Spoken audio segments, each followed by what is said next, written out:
அருமை தமிழர்களே, அன்பான வணக்கம். நீங்கள் ஒவ்வொருத்தரும் ஒவ்வொரு வகையான தொழில் செய்பவராக இருப்பீங்க இல்லையா? மருத்துவராக இருக்கலாம், பேராசிரியராக இருக்கலாம், அல்லது ஒரு ஓட்டுநராக இருக்கலாம், தொழிலதிபராக இருக்கலாம். ஒன்று இப்படி சொல்லிக்கிட்டே போகலாம். பெண்கள்கிட்ட கேட்டால் இல்லைங்க நான் ஹவுஸ் ஒய்ஃப் தான் அப்படிம்பாங்க. அது என்ன ஹவுஸ் ஒய்ஃபு தான்? எனக்கு அந்த வார்த்தையிலே சம்மதம் இல்லை. ஹவுஸ் ஒய்ஃபு தான் சொல்லக்கூடாது, நான் ஒரு ஹவுஸ் ஒய்ஃப் அப்படின்னு சொல்லணும். இப்போ இன்னும் சரியாக அதுக்கு ஒரு புது வார்த்தை ஹோம் மேக்கர் அப்படின்றாங்க. உண்மைதானே? இல்லாள் அப்படின்னு தமிழில் ஒரு வார்த்தை இருக்கிறது. இல்லத்தை ஆள்பவள், இல்லத்திலே அவள் ஒரு முக்கியமான ஆள், இல்லம் அவளால் தான் ஆளாகிறது. இப்படி அந்த வார்த்தைக்கு பல அர்த்தம் சொல்லலாம். அப்போ ஒரு வீட்டை நிர்வாகிக்கிறவளாக ஒரு பெண் இருக்கிறாள் அப்படின்னா நான் ஒரு ஹவுஸ் ஒய்ஃப் தாங்க அப்படின்னு சாதாரணமாக சொல்லிக்கிற அளவுக்கு அது ஒரு சாதாரணமான வேலை இல்லை. காலையில் எழுந்ததிலிருந்து இரவு படுக்கிற வரைக்கும். அதை விட முக்கியம், வேலை செய்கிறவங்களுக்கு கூட ரிட்டையர்மெண்ட், ஓய்வு அப்படின்னு ஒன்று உண்டு. ஓய்வு ஊதியம் அப்படின்னு கூட தராங்க. ஆனால் நம்முடைய இல்லத்தரசியாக இருக்கிற பெண்களுக்கு வாழ்க்கை முழுக்க ரிட்டையர்மெண்ட்டே அவங்களுக்கு கிடையாது. அவங்க எப்போ திருமணம் ஆகி வந்தாங்களோ அப்போதிலிருந்து குடும்பத்தை எல்லா வகையிலும் நிர்வகிப்பது என்பது அவர்களுக்கு எல்லா காலத்திலும் இருக்கிறது. ரிட்டையர்மெண்ட்டே இல்லாத ஒரு ஜாப் அப்படின்னா ஹோம் மேக்கர், ஹவுஸ் ஒய்ஃப். அதனால் அதுதான் மற்ற எல்லா வேலையும் விட உயர்ந்த வேலை. சரி, அது ஒரு பக்கம் இருக்கட்டும். எந்த வேலையாக இருந்தாலும் நாம் அதில் சிறந்தவர்களாக இருப்பது தான் முக்கியம். நம்முடைய நடிகர் கமல் இருக்கிறாரே, அவர் ஒரு பேட்டியில் தான் குறிப்பிடுறார். அவங்களுடைய அம்மா சொன்னாங்களாம், நீங்கள் எப்படிங்க உங்களுடைய நடிப்பு இவ்வளோ சிறப்பாக இருக்குது அப்படின்னு அந்த பேட்டி காண்பவர் கேள்வி கேட்கிறார். அப்போ அவர் சொல்லுகிறார், எங்கள் அம்மா சின்ன வயசில் சொல்லுவாங்க, மகனே உன் தலையெழுத்துப்படி நீ ஒரு குப்பை கூட்டுற வேலைக்கு போனால் கூட பரவாயில்ல, ஆனால் குப்பை கூட்டுறதுலையே நீ தான் நம்பர் 1 பெஸ்ட்டுன்னு பேர் வாங்கணும், அதுதான் என்னுடைய அறிவுரை அப்படின்னு சொல்லுவாங்க அப்படின்னு அவர் அந்த பேட்டியிலே பதில் சொல்லுகிறார். அதனால் எந்த வேலையாக இருந்தாலும் இதை விட சிறப்பாக யாராலையும் பண்ண முடியாது அப்படின்ற மாதிரி அதை செய்யணும். அதை எப்படி செய்யறது அப்படின்றது தான் பெரிய கேள்வி இல்லையா?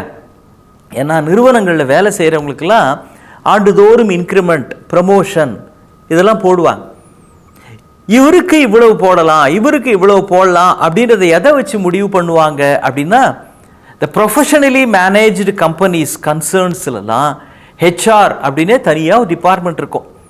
அவங்க தான் எல்லாரையும் விட ஒரு கூடுதல் அந்தஸ்தில் வச்சு பார்க்கப்படுவாங்க மற்ற எம்ப்ளாயீஸ் பார்வையில்.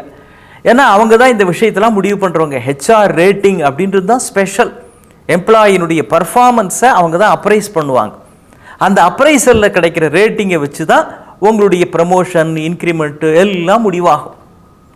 இப்போ மிகச்சிறந்த உழைப்பாளி, தொழிலாளி, நிர்வாகி, இந்த பேர் எப்படி எடுக்கிறது? ஒரு விஷயத்தை மனசில் நல்லா ஞாபகம் வச்சுக்கணும். ஒருத்தர் பஸ் ஓட்டிக்கிட்டே போகிறாரு, வேலூர்லேருந்து சென்னைக்கு வராருன்னு வச்சுக்கிங்க. நம்ம தான் பெஸ்ட்டு டிரைவர்னு பேர் வாங்கணும்னா அடிப்படையாக ஒரு மனோபாவம் இருக்கணும். நம்ம பஸ் ஓட்டிகிட்டு போகிறோமே, வழியில் ஏதாவது மாடு குறுக்க வந்துருமா, இல்லை எதிர்த்தாப்பில் லாரிக்காரன் வேணா குடிச்சிட்டு வந்துட்டு இருப்பாங்களா, இல்லை பஸ்ஸு பிரேக் பிடிக்காம இப்படி பயந்துக்கிட்டே ஓட்டினா வேலைக்கு ஆகுமா? நாம் ஒழுங்காக புறப்பட்டு சரியான நேரத்தில், சரியான வேகத்தில், சரியான இடத்துல போய் சேர வேண்டும்.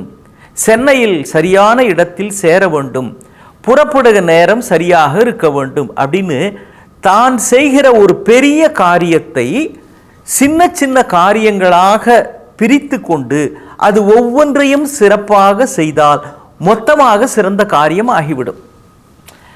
நான் இப்படி சொல்கிறேனே, ஒரு கல்யாண வீடு இருக்குது. அந்த கல்யாண வீட்டில் இப்போல்லாம் கேட்ரிங் மேனேஜ்மெண்ட் அப்படின்னு கேட்ரிங்காகவே தனியாக அதை ஒரு தொழிலாகவே செய்பவர்கள் இருக்கிறார்கள். முன்னெல்லாம் கல்யாண வீட்டில் சமையல்காரர் அப்படின்னு ஒருத்தர் வருவார், அவங்களுடைய ஆட்கள் சில பேர் வருவாங்க. மற்றபடி பந்தி பரிமாறுறதெல்லாம் அந்த உறவுக்காரர்கள் தான் திருமண வீடுகளில். ஆனால் இப்போ அதுக்குன்னே ஒரு தனி டீம் இருக்குது.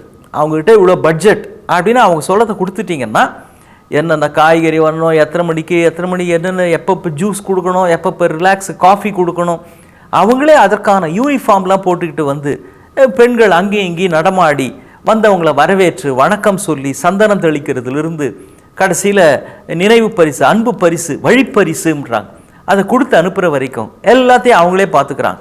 வெல் ஆர்கனைஸ்டு ப்ரொஃபஷனல் மேனேஜ்மெண்ட்டோடு செய்கிறாங்க.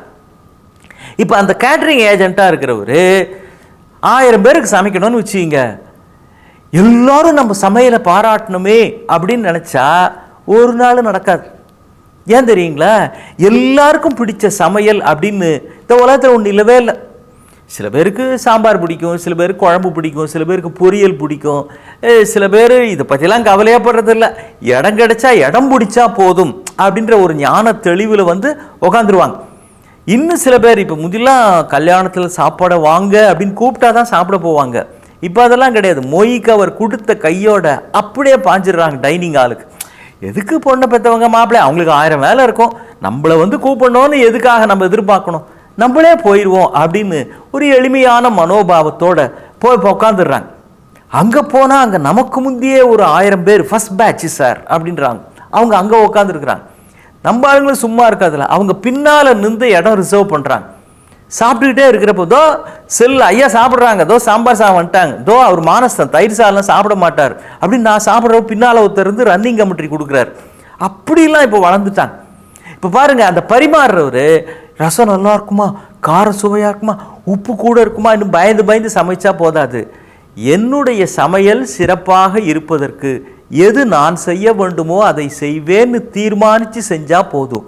உங்கள் காரியங்களை சின்ன சின்ன வேலைகளாக பிரித்து கொள்ளுங்கள், ஒவ்வொன்றிலும் அக்கறை செலுத்துங்கள், நீங்கள்தான் பெஸ்ட் பெர்ஃபார்மர் என்கிற பெயரை எடுப்பீர்கள். மீண்டும் சந்திப்போம். வணக்கம்.